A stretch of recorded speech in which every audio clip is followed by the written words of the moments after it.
and again this is very controversial, but some of you may agree. We said let's go to IIT IIM for lack of any better thing.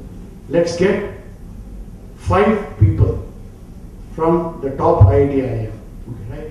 Because it's a surrogate for IQ, nothing else, okay, right? I mean, it doesn't mean that if you don't have it, you don't have IQ, but we just said that now let's ensure that we get people with 2 or less than 2 years of experience, because we didn't want any learning or legacy, right? And let them come and let them solve it. We put one person in HR, we put one person in marketing, one person in operations. Like that, we said that's your role, and that helped us turn around completely, because they came with no ideas. Okay, they had no functional experience, and they were able to do it. Till the time we grew large, and then also we said we need a now formal HR person. We said we don't want to get from HR. We went to Colonel Morley, who was a celebrated IPK fighter. We said it's because we need a different thinking. So I think one of the fundamental things is cutting off the legacy, looking for the business model that people will be able to address. I think that really helped us. That is one. 2, we also started questioning, because we put people multiple of the HR practices. We used to have same leave policy. We used to have the tutors working from home to apply for leave. We had HR.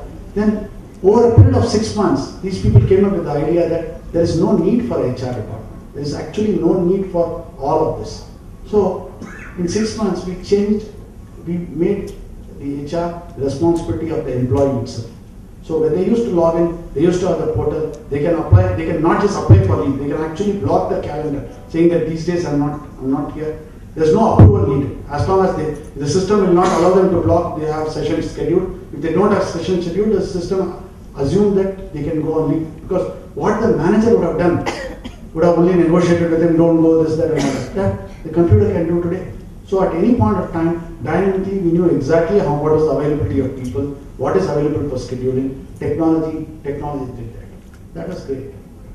Some of the other normal HR challenges, we really changed the model to do it. One of the part of the hair was lost was because of handling HR issues of saying that the food is not good in the cafeteria. I'm sure whatever is the quality of the food, okay, right? You would get the best of it. Food is not good in the cafeteria, okay, right? Or the transport did not come in time. I'm late for office because that BPO, that van fellow came late, okay, right? He drove slow. All kinds of stuff for this, okay, right? The biggest issue with people, in my opinion, which I found, was with the food and transport. Right? And am I right? Absolutely. Okay, right? So, yeah, the transport. And then the toilet is not clean, this is not good, that's not good, and all of this stuff, okay, right? We are running a company here, right? The AC is not good. We are trying to change the world, we are trying to disrupt the world, and we are trying to handle the problems of toilet not being clean, and the AC is not working, and the coffee is not good, and all this. So Tutor Vista was a brilliant example. Okay, right? All the employees were in their homes. So they can't come there. If it's a toilet has got a problem, go and fix it. Okay? The coffee is your coffee. So that really opened our eyes. That this model, new age model of trying to, because power is not there, fix it. It's your problem. Right? Okay. If you are not able to fix it, we will block you. Okay, right? You can't work. If you have to earn, you have to work. So there are employees who change their residences to a different part because they could get internet and power at night, which they can't get currently. They themselves fixed up with somebody else as a backup, saying that in case they fail, they will go there and use the internet because they will do it. So a lot of these problems by thinking, and this didn't come automatically. We used to do the reverse. We used to send them a mouse pad, we used to send them a computer. The mouse pad didn't work, then they should not log in. He said, no, it's your problem. You buy the mouse pad. When the mouse pad is working, it's fine, and we will reimburse after 3 months that time. So a lot of these problems can be solved by new thinking rather than taking it on us. I think that has been the biggest learning. We are still learning. In Portia Medical, which is a home healthcare company, we started 1.5 years back. We raised money 1 year back. In the last 1 year, we have 1,300 doctors, nurses, physiotherapists, and clinicians across 18 cities. Now that's a big nightmare. How do you make clinical work remotely done at homes across 18 cities from India? So there's a lot of learning that we are doing. Okay? Hopefully 1 year later I'll be able to share more about this. So we have started, so we used to have data cards, we have to have mobile phones. So all those things we have just passed it on to the employees, so that the responsibility of the organization comes down. Likewise, we are going to do BYOD, bring your own laptops, bring your own device. So some of these things are important, for us to reduce the, what I would say, irritants, which doesn't allow us to focus on the business. Also, we believe what is important is to hire people who can think. Because if people cannot think, then we have little hope. Then we are running a BPO company, and for us to survive in a disruptive economy, people who can think, people who can communicate, and people who can do, all the three faculties are extremely important. And as they grow up in the organization ladder, the thinking and communicating percentage has to keep on increasing. Because if that is not the case, then free flow of ideas will not take place. Nobody will be in a position to evaluate an idea, whether this idea is going to benefit my business or not. And that is where, we in our company have started going to IIMs and IITs. Once again, we are doing this because right now we do not have a time to evaluate. It's not that the IIMs are the best, but the thing is, since we are hard pressed for time, we do not have that ability to conduct a test and Olympiad and those kind of things and then select the best people. But yes, getting the right talent, creating a right environment, and giving them the empowerment, empowering them, to carry out things what they believe is important for the company is extremely important. Thank you. I'll try experience in HR and my own experience is at Flipkart, right? I think one of the core elements that you heard from people is just speed.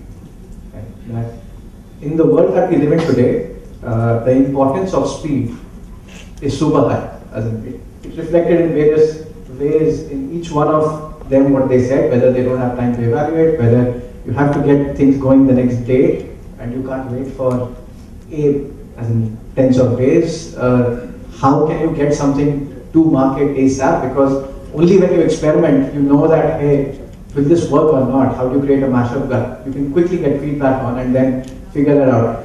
I think the notion of speed and experimentation are super, super important in this world. Because I think, as we went through the slides, in terms of rate of change has been accelerating. The Moore's law is a law of acceleration, which is things will double. It's not about things will increase by this much, which is an arithmetic progression versus a geometric progression. It's constantly accelerating. The phones that we have are 1,000 times more powerful than computers of 40 years ago. A question to each one of you. Can you try and imagine what would technology that is 1,000 times powerful than our phones look like? I think what would that technology do? And this time, it won't take 40 years, it will take 7.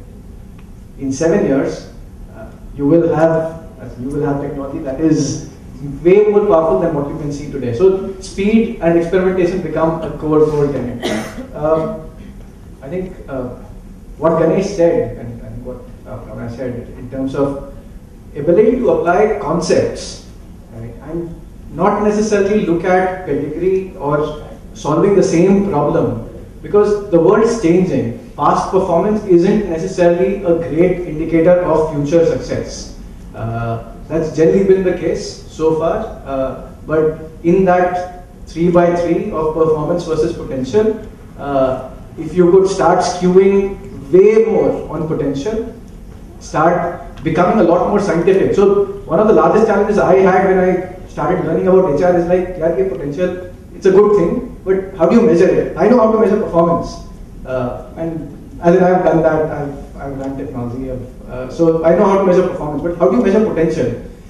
And it's a science, right? Unfortunately, there aren't standard ways of measuring potential. I think the best I've got is Claudio's article, which is a few in SPR. The book itself is powerful. Talks about 5 things. And those are powerful. Those of you who haven't read it, please go read it. Talent Spotting, good article around potential. One thing that he doesn't talk about, right, and that I think both Ravi and Ganesh touched upon, was ability to vision. Right? My question, right, that what would technology look like? What will become possible in a year, in 2 years, in 5 years? I think the power of devices, the power of technology in our hands is massive. We're just scratching the surface today of what is possible. So ability to vision or ability to create then becomes hugely more powerful and isn't necessarily something I've seen companies even think about or evaluate for. Forget about actually rating people on, hey, can this guy vision? Can this guy dream? So that's, I think those are some of the tenets. So Ravi, you've been experiencing a lot of companies and seen a wide spectrum. What are the patterns you've seen in companies which are able to apply concepts and pivot very rapidly? Right? So the Darwinian principle of adaptability. What makes a company adaptable? What are the tenets?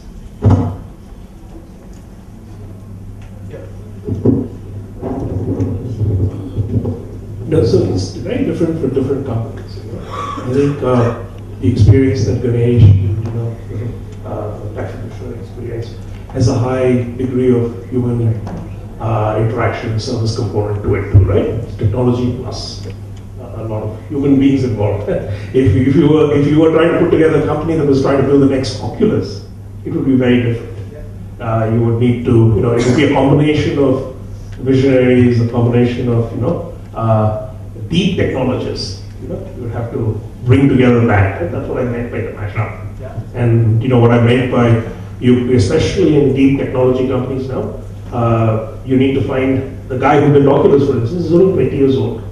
But he's actually a deep technologist in that technology, right? In the 5 years he did the research on in school, and so that's a rare find, and and you can see why Facebook paid $2 billion for a technology that's still in prototype game, right? And it's a 10% company, practically a 10% company, $2 billion of market enterprise value. You can go see Fortune 500 companies, and in the last 10 years they've not been able to create that much value as this 10% company creates, right? So this is bringing the right folks together. That's one example of company.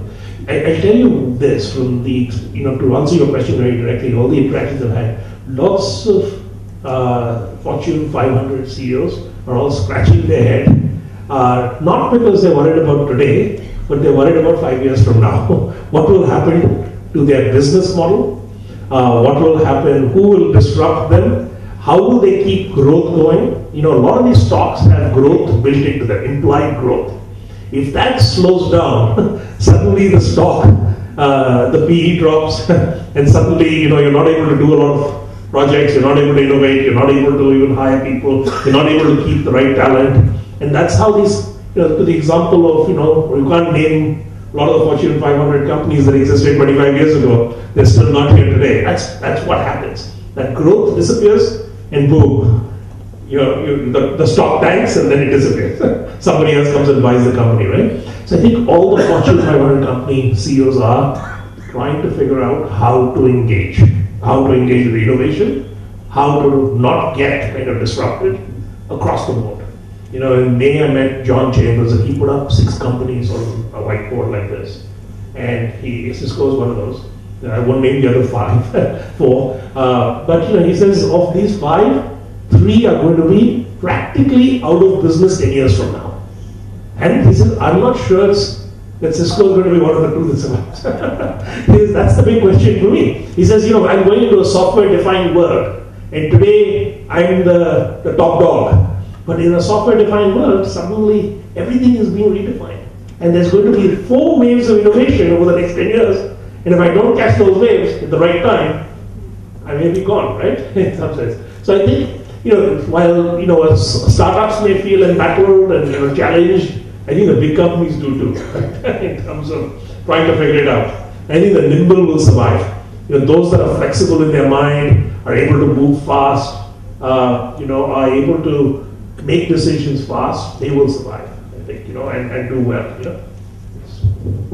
Yeah, generic answer. But it's how I feel about it, right? No, absolutely. In terms of how you should think about building a team and everything, Yeah. Ganesh, your experiences in terms of the organization, how to build a nimble organization. No, I think some of it, I'm sure all of you here are practicing in terms of flattening of the hierarchy and not having very rigid role definition. In a startup, obviously it's easier, it's difficult to do in a Cisco or a large company. One is having more of diversity in each team, okay, right? Not necessarily functional specialists, having diversity in each team, which includes even HR. HR is not a separate function. Embed HR into that particular function and to the team. Whether you call them HR or you give them HR responsibility as a functional manager or as a team leader, that automatically does it. I think that nice graph where you had hierarchy and you had bots like that to actually moving in and out. I think that is very important. So cross-functional team, diversity in the team, and also the ability of the people to be valued on their ability to multitask.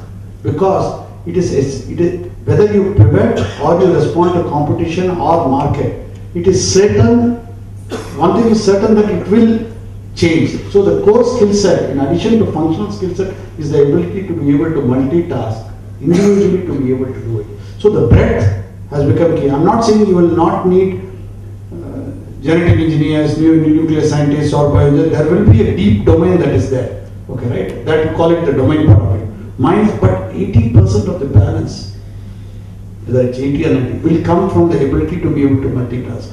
The other thing that is becoming very clear is most of the jobs, the skills required for the future are yet to be defined now. I don't know who made that statement. There's a very famous statement that 80% of the skill, 80% of the jobs are skills because we don't know. So what we are learning today, what we are learned today, okay, is not really going to be useful. Then what is key is your ability to be able to learn, the willingness to learn, the ability to be learned. This is very different than the time when I passed out. There we passed out with a functional system specialist, HR specialist, marketing specialist. You are done. Then you get into Asian Paints or you get into companies like that. Then your career in the Hindustan Lever, Citibank, the career is made. Okay, right? Then you're done. Now that's no longer the case. Okay, right? So because that skill sets are not yet developed. So that is becoming key. So we are looking for people who are adaptable, who are willing to learn, more general skill set, so that as we keep pivoting, changing, modifying,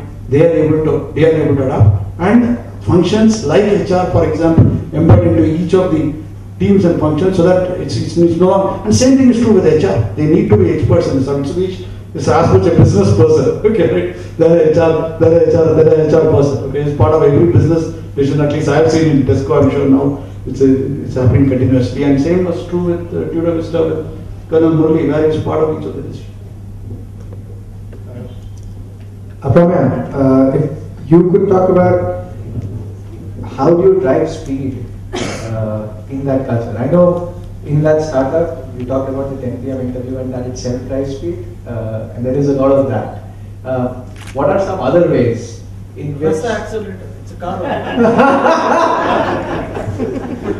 That's what's something. Step on the gas. It's here, step on the gas. Perfect. So one of the most important things that we've done is share what we want to achieve. So we hire smart people. They probably don't know what we're trying to achieve, right?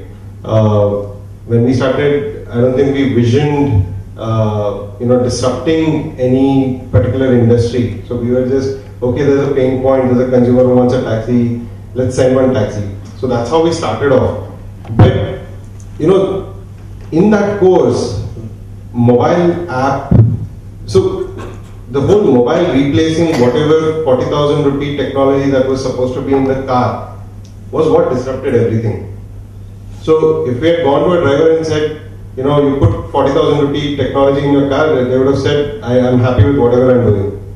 But when we said 5,000 rupee phone, that is what disrupted, right? That is when we understood that this can grow faster than everybody else. right? Any existing player who, even before he realizes that this can happen, we can go faster than them, right? And, amazingly, people won't be thinking you can become number one coming from behind.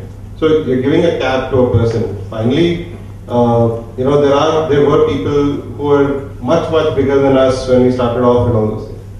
But when you share that vision with the actual person who's going to be executing, right?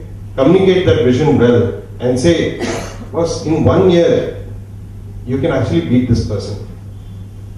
Or in 1 year, you can have customers loving you and wanting you. And you won't be going after customers, customers will be coming after you. Right? These are all nice feelings to have. Individually, if somebody told me that when I was working in a company, nobody told me that, these are the things that you can achieve. But if, you share the vision, speed comes automatically. They know what they have to do after that. And also, how do you solve a problem? A problem, if you have to keep speed in mind, the problem always has to be solved through technology. So there is a very, easy way of, hire more people, right? But that is also the solution, but that will only, reduce your speed. So technology first, yeah? And scale. Yeah. So you might solve it for today with people, but tomorrow when, you're up against something else, then you won't be able to, solve that problem then. So I think technology, sharing vision, communicating the right vision to people, these are two things that. Awesome. No, I wanted to ask you a question. Okay? So, Flipkart, I think it's been an amazing story, right? And clearly of such huge scale, right? And one of the things is, how do you manage this kind of explosive growth while keeping the customer experience as good as it was when it was very small? Of course, I know personally well. I've seen the time when they used to go and pick up the book and then actually ship it. Okay, right? So what is it that the HR or the recruiting system needs to be able to handle this crazy kind of numbers? It's just sheer, most phenomenal numbers that I've seen in terms of scale. I think we're learning, we're experimenting. I look back at Flipkart as a large series of experiments. Thankfully, in God's grace, a large majority of them have gone right. Some have gone bad. And the good part of the experiments is that if it is an experiment, you're able to pull the plug. We've experimented enough even on people, even on people, processes and practices. I think just the fact that they put a technology guy as HR is a large experiment. And so a lot of it comes from that thought process that we can actually question how things are done in the past and maybe change them. To your specific question, I think a lot of it starts with who the founders are. In a startup, founders cast a very, very long shadow.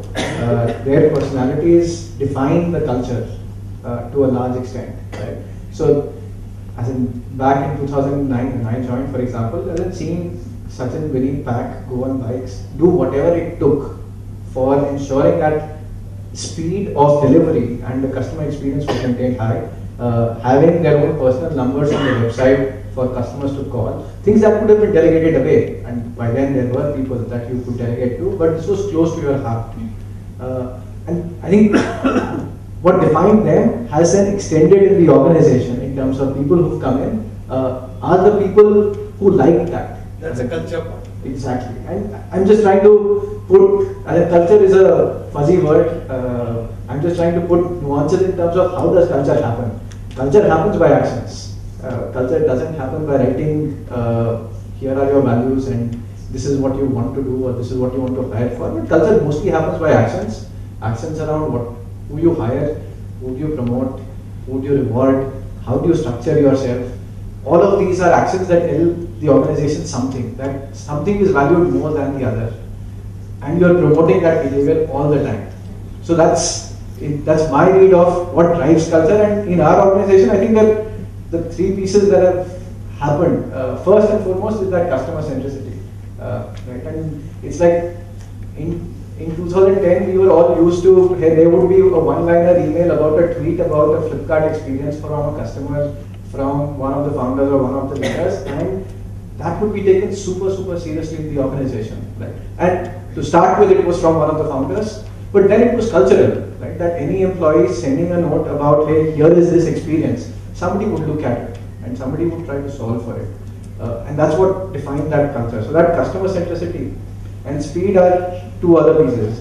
Your question about scale, I think a lot of it happened by hiring people who had very, very high amount of ownership. And it might seem very straightforward, but eventually it is that hey, in a company that's growing at the speed that Flipkart has been growing, there is always tons to be done. There aren't, as in, I look back and I look at today, and from a systems, process, structure, and people maturity point of view, right? For the scale that Flipkart is at, I would rate ourselves a 3 on 10. Right? What that means is things don't work like clockwork at Flipkart. Right? As in, there is, which for me is also why Flipkart is amongst the best opportunities today, because you get to define a company, you get to create a company and not do a job. That's my pitch to hiring people. Anybody out there? Yeah, but I think so that hey, you are not defined by a process, you are not defined by your job. You understand that core purpose that Apramya talked about. Right? People came in because they understood, okay, this is what Flipkart is trying to create, and I'm excited by this, so I'll come in. One of the key things, and this I do in every senior interview, is I tell them that I am not hiring you for this role. Think of this role as a starting point. Sachin uses a more beautiful line, Elon Musk's quote around, when you're joining a spaceship and you're offered a seat, you don't ask which one. You take whatever's there, right? And it's exactly that. The journey is for most of us as leaders at Flipkart. As in, there was a point in time when Sachin was doing X, today he's doing Y. He's done like 6 other things. I started in technology. I ran a couple of interesting businesses within Flipkart, and now I'm running HR. There is a guy who came in as an acquisition from a company, was the CEO of that company, ran that business, then moved to online marketing, did online marketing, and is now a VP of engineering in the organization. And these examples are reflective of that same mindset, that it is not about pedigree, it is about concepts. That, hey, does this guy think about concepts and can solve for these challenges and problems, and not necessarily get stuck with existing ways of doing things, right? I think